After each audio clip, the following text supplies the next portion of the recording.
Today we'll be looking at Funeralopolis. First, we will go over its story, and then afterwards, I will go over my personal interpretation through a Nietzschean lens. So let's get into it.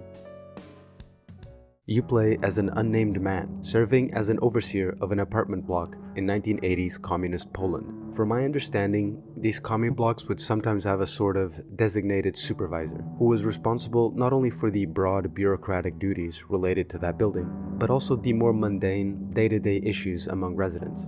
I think this is a really interesting setting for a narrative-driven horror game like this. I think that in Western countries especially, there's always been a certain mystery, a certain curiosity surrounding life in these now fallen communist states.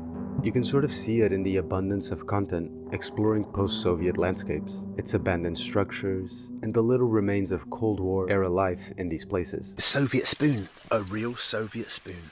While Poland was never part of the Soviet Union, it was definitely within its overall sphere of influence, shaped by the same authoritarian structures, the same economic struggles, and I imagine the same social tensions. And it just makes you wonder, what were they up to over there? Hell, sometimes I wonder what Polish people are up to today. Bubr, kurwa!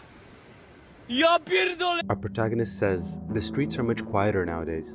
No wonder, with the current air pollution and all. Looking up, you notice the sky is entirely covered by deep gray clouds. When examining newspapers and the protagonist's own notes, we find that the sky has been like this for months now, and continues to get worse every day. This could possibly be traced back to the discovery of a strange reddish liquid in one of the city's mines. The Church of Faith and Enlightenment, or simply the Church, seemed to be deeply involved and actively trying to suppress any information regarding this liquid, which the Church calls the soup. This is what propelled our protagonist to use some of his overseer equipment to track communications between church members. You're supposed to periodically check on this radio, where you have 3 channels. The public news, some sort of church radio which regularly plays some Catholic choirs,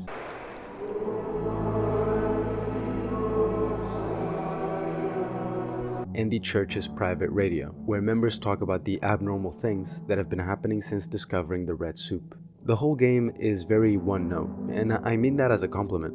It's consistently lonely, gray, and desolate, but behind it all, there's a certain foreboding stillness, found not just in the empty streets or cloudy skies, but the mundane, repetitive sounds of an apartment complex, the distant murmurs of people talking, the echoing empty hallways. It's all obviously very mundane, but as you learn more about this world, it starts feeling unnatural, as if the entire world is holding its breath, waiting for what's about to happen.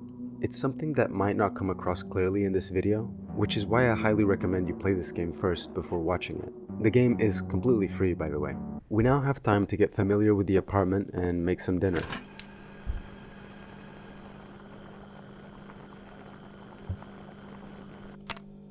After eating some delicious Polish smaczums, we hear some sounds coming from the radio. When we tune in to the church's private frequency, we hear some kind of report or update by one of its members. They say that the amount of liquid, that red soup, has increased significantly, but much more disturbingly, they claim to have seen its surface move, and I assume they're implying that it's alive or sentient in some way. I really enjoy this method of storytelling, of being trapped inside or just generally away from the action and only getting these fragmented, indirect glimpses into the outside world. In this case, we mostly get it from the radio. It obviously creates this sense of isolation, but I think more importantly, it breeds curiosity in the player and then allows the player's own imagination to build something possibly even more terrifying. It kind of reminds me of Presentable Liberty, if you're familiar with that game, or to some extent Iron Lung, although that might be a bit of a stretch. When we leave the living room,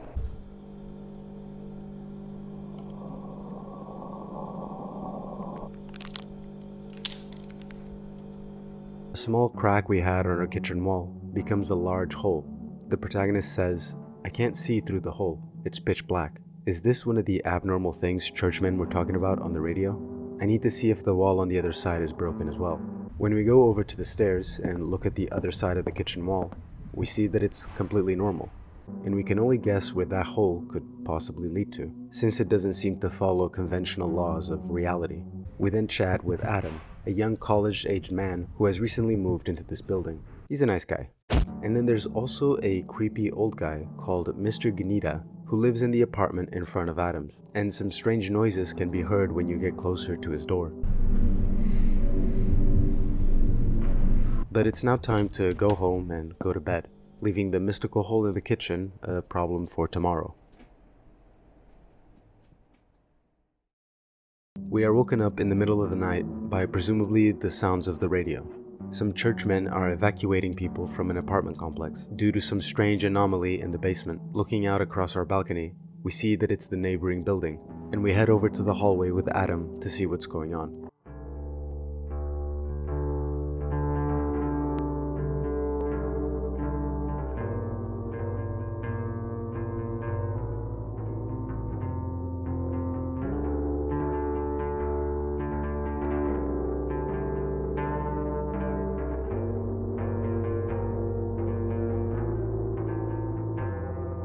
People are being loaded into the trams to be escorted out to the church HQ.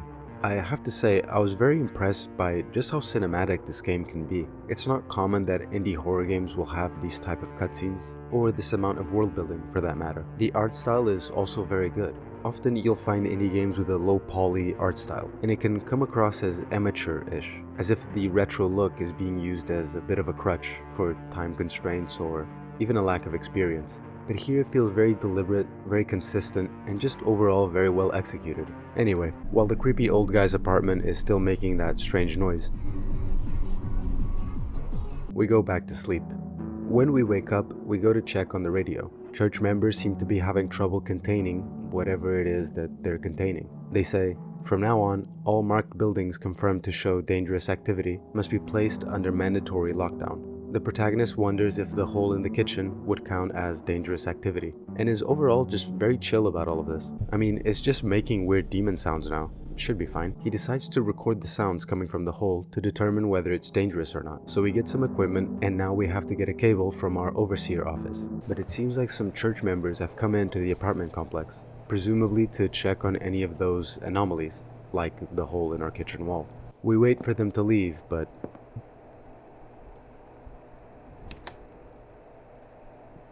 a lady who says she's the representative of the church's scientific division barges in. The same lady we saw escorting people into the trams in that earlier cutscene. She asks us if any of the residents have reported anything unusual going on in the building, and we have the one and only choice in this game. We can tell her about the hole in the kitchen, or keep it a secret and go investigate it ourselves. We of course keep it a secret, because we're sneaky little rat like that.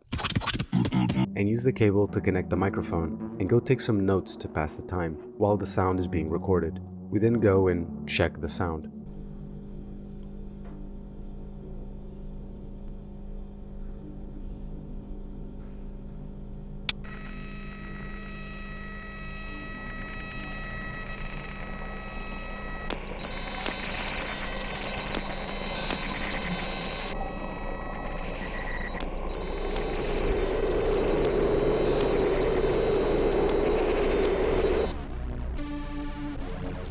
We start feeling extremely sick and go lay down.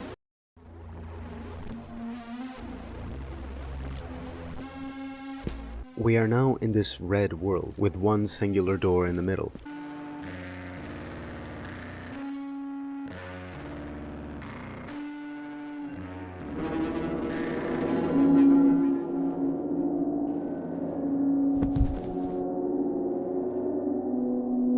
We wake up covered in blood. This is most likely that red soup the church mentioned. We mop up the floor, put our clothes in the washing machine, and take a shower. But that redness on our hand won't wash off no matter how much we clean it. It's almost as if we've been permanently stained. As we go to the radio, we hear someone knocking on our door. Looking through the peephole, we see that it's Mr. Gnida, the man who lives in that apartment that's making all those strange noises. Noises which sounded eerily similar to the noises coming from our hole. Pause. Alright, dude. What the flip? He tells us the light above his door isn't working, and we have to go fix it. But we obviously can't go out with our hand looking like this, so we bandage it up. We grab a toolbox from our office and start fixing it.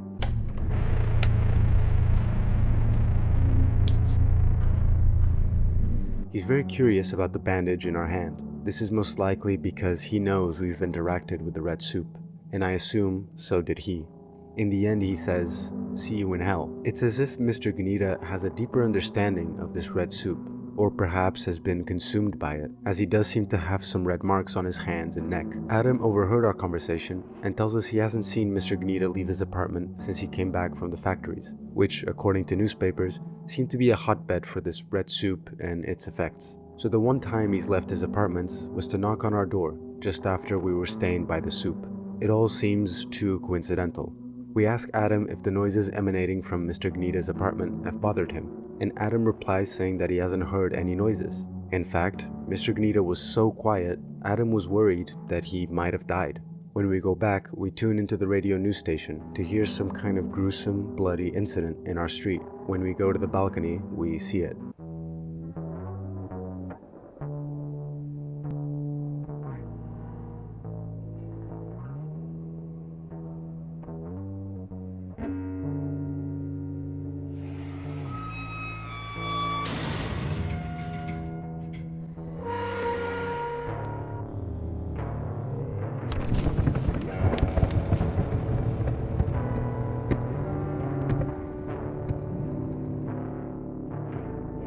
This red, blood-like soup flows out of the apartment.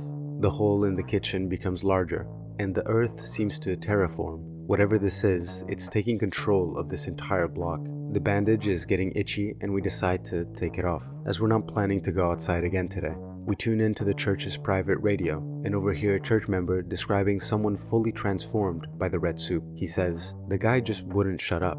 And the screaming, I couldn't tell whether he was in pain or just mad. Unfortunately, we didn't get there before he lunged at some random pedestrian. At first, we thought he was covered in blood, which was partially true, I suppose. But when we got closer, we realized it wasn't just blood. His entire body was fucking red. Blood red. We got him transported to the labs. Maybe they'll figure out what's going on. I guess all of this starts getting to us, and we start getting a migraine. So we go to the bathroom to get some painkillers. We forgot to lock the door, and someone decided to peek into our apartment. Let's just hope that they didn't see our hand. We try to cover up the hole in the kitchen and go to bed.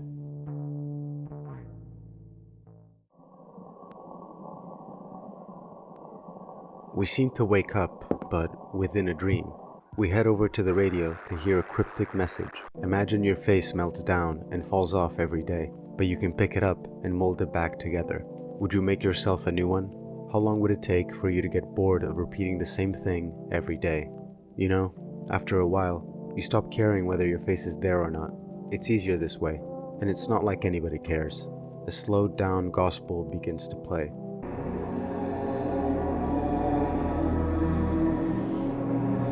And when we head over to our bed, we see a red figure lying on it. We tell it to get out of our bed, and it replies, "It is my bed, my place to rest. You and I are the same, placed at different intervals of time. I don't believe you. You brought it upon yourself. How was I supposed to know it would end up like this? Don't worry. You're welcome to your fate. Don't fight it. I never wanted any of this. It's not about what you want. It's about what you do. It's about what the world does to you. Don't fight it. I will. I don't agree to this disintegration. There's not much you can do now. It'll be okay. It doesn't hurt. You won't be alone." When we wake up, our transformation, or disintegration, continues as our hand resembles more of that red figure, which, according to it, was us. We head to the radio to hear that the church is heading to our building after an anonymous report, most likely made by whoever peeked into our apartment yesterday. Someone is knocking at our door.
In the end screen, it asks us, are you sure about your choices?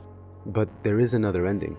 If you remember, we had the choice to tell the church scientist about the hole in the kitchen. If we tell her, she and her men will investigate it and eventually find out that we've been eavesdropping on their private frequency. They look over our notes and are impressed by our work and essentially force us to join them. That apocalyptic event still happens, but you are safe within the church's HQ, leaving you only with your guilt. In the end, it says, it was a good choice to make. I think an interesting way to interpret this game is as a sort of reflection of Nietzsche's overall proclamation of the death of God. I'm not suggesting that this was the creator's intent with this story, but I've been learning somewhat passively about Nietzsche and thought that this would be an interesting thought experiment. Now, I'm not an expert on Nietzsche, so I hope to not misinterpret his work too much. If you would like some content about Nietzsche and his philosophy that I've personally enjoyed, I strongly recommend you would watch Michael Segru's lectures, and the channel Unsolicited Advice also has some great videos on different aspects of Nietzsche's philosophy. Before we get into my interpretation, I think it's important for you to understand where Nietzsche was coming from. Nietzsche was writing in the late 19th century, which was a time when the long-standing religious and moral foundations of the Western world were truly being shaken to their core. One of the most disruptive ideas, let's call it, came from Charles Darwin's theory of evolution, which placed human beings squarely within the animal kingdom, got rid of any biblical ideas of immaculate conception, Adam and Eve, and so on, and many believe was one of the most influential factors in the shaping of Nietzsche's mental framework. We could perhaps view the hole in the kitchen as the abyss Nietzsche describes. Nietzsche tells us, whoever fights monsters should see to it that in the process, he does not become a monster. And if you gaze long enough into the abyss will gaze back into you. I believe this abyss represents the possible nihilism that emerges after the death of God, and of course the knowledge of God's death itself. When the protagonist voluntarily engages with the abyss, driven by curiosity, I suppose, it does in a sense stare back into him, permanently leaving its mark on him, and of course there's no going back. The blood will not wash off, and so we could maybe interpret this red soup, this blood, as the blood of God, the symbol of the irreversible consequences of this revelation. In the Gay Science, we get one of Nietzsche's most famous parables, the madman. A man rushes into a marketplace holding a lit lantern in the daytime, because of course only he understands how lost and in the dark we truly are. He cries out, searching for God, and the crowd mocks him, laughing and jokingly asking, where is God? Is he hiding? Is he lost? Did he immigrate? But the madman glares back at them and declares, God is dead. God remains dead, and we have killed him. How shall we comfort ourselves, the murderers of all murderers? What was holiest and mightiest of all that the world has yet owned has bled to death under our knives. Who will wipe this blood off of us? With what water could we purify ourselves? Here Nietzsche is essentially saying that there is no returning to a pre-Darwinian world, because the death of God is not just about losing religious belief. It means losing an entire moral and philosophical structure that framed most of Western civilization.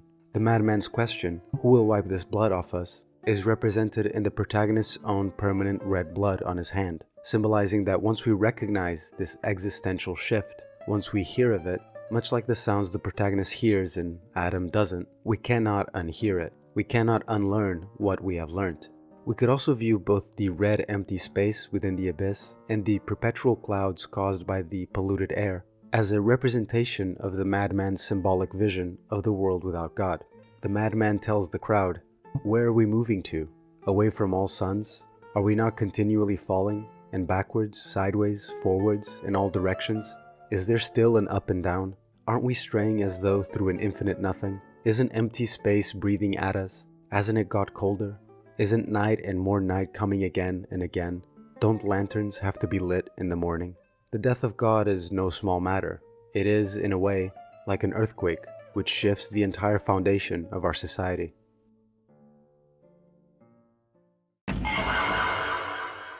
The church in the game is clearly more than just a religious institution. It appears to wield a significant sort of societal authority, and not only that, seems to be leading the society in scientific research. This sort of mirrors the role of the Catholic Church throughout European history, where it held the philosophical presumption that by studying the world, they would come to more closely understand God. However, as Nietzsche saw, this was the ultimate Faustian bargain, because the very same scientific method the church encouraged eventually led to Darwin's theory of evolution, which stripped humanity of its divine status, of having that little bit of the divine made in the image of God, and placed us squarely among the rest of the animal kingdom. We might be particularly arrogant animals with the idea that the world revolves around us, but we are animals nonetheless. Yet, as Nietzsche believes, the church will not simply disappear. Later in the Madman enters churches, singing his requiem for God, and says, "What are these churches now, if not the tombs and sepulchres of God? Religion may continue to exist, but it'll be an empty shell, still representing order, but without justification." And this is sort of seen in the game. The church remains powerful, but its role has shifted. It's now continually on the defensive, attempting, impotently, to contain the spread of this abyss, to contain the knowledge of the death of God. The church is attempting to avoid the contact with this abyss of nihilism, to avoid people being permanently marked by the blood of God.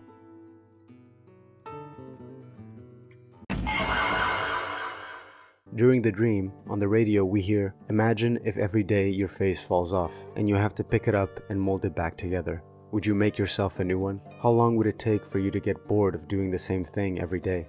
You know, after a while, you stop caring if your face is there or not. It's easier this way, and it's not like anybody cares." The imagery of your face continually falling could suggest some sort of wide-scale identity crisis, an overall existential exhaustion from having to rebuild meaning after the death of God. Without God, without that stable external foundation, Nietzsche argued that we must construct our own meaning, because no longer will God give us a why or a how. And Nietzsche at some point celebrated this, arguing for the emergence of the Übermensch, or the Overman, who is able to build entirely new societal foundations based upon his own will. But he did also warn of the possible coming nihilism, the possible abyss of meaning, lack of purpose, where this continual reconstruction of values can in itself become meaningless. Afterwards, lying in the bed, is that grotesque red figure. The protagonist demands for it to leave, but it simply replies, "It is my bed, my place to rest. You and I are the same, placed at different intervals of time." So this figure is the protagonist after fully embracing the abyss. He doesn't accept this fact, which of course only emboldens its takeover. "You brought it upon yourself." The protagonist then insists that he never agreed to this, and the figure replies, "It's not about what you want, it's about what you do and what the world does to you." This is not too dissimilar from Nietzsche's concept of amor fati, the love of fate. He argues that we should not just accept our fate, but willingly embrace it. That fate isn't simply something imposed on us by some external supernatural factors. It is directly shaped by our actions and the world's reaction to said actions. At the end of the day, the protagonist chose to engage with the abyss. Anything less than a full embracing of it will only lead to despair and nihilism. So, although Nietzsche at certain points frames the death of God as the greatest tragedy to have ever occurred, he also sees it as an opportunity for human beings to shape the world around them as they see fit. He invites us to manifest our will to power, as he called it. Nietzsche's will to power being the idea that humans have an innate drive to grow and assert their strength, and is the fundamental drive behind human ambition and creativity.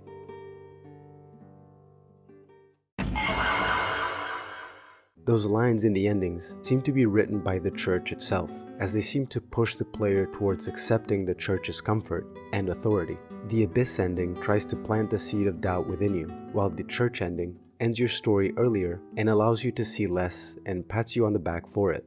But neither ending really carries out Nietzsche's vision of the Übermensch, or the Overman, the man who fully embraces the chaos and uncertainty brought by the death of God and creates their own meaning from it. Instead, the protagonist is caught in a sort of limbo.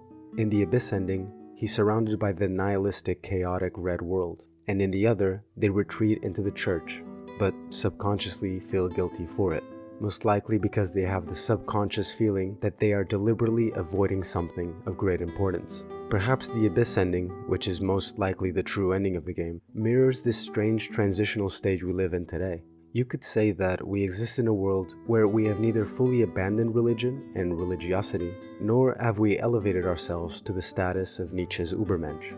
Instead, we seem to be continually in search for a new church, whether that be in political ideologies or specific cultures and subcultures. More worryingly, what if Nietzsche was wrong? What if there will never be such a thing as an Übermensch? What if all that lies ahead of us is chaos and uncertainty, and we have to just continue to find joy in the small, fleeting moments of life, rather than ever looking for something greater? But then what if, in a Darwinian sense, this turns out to be maladaptive?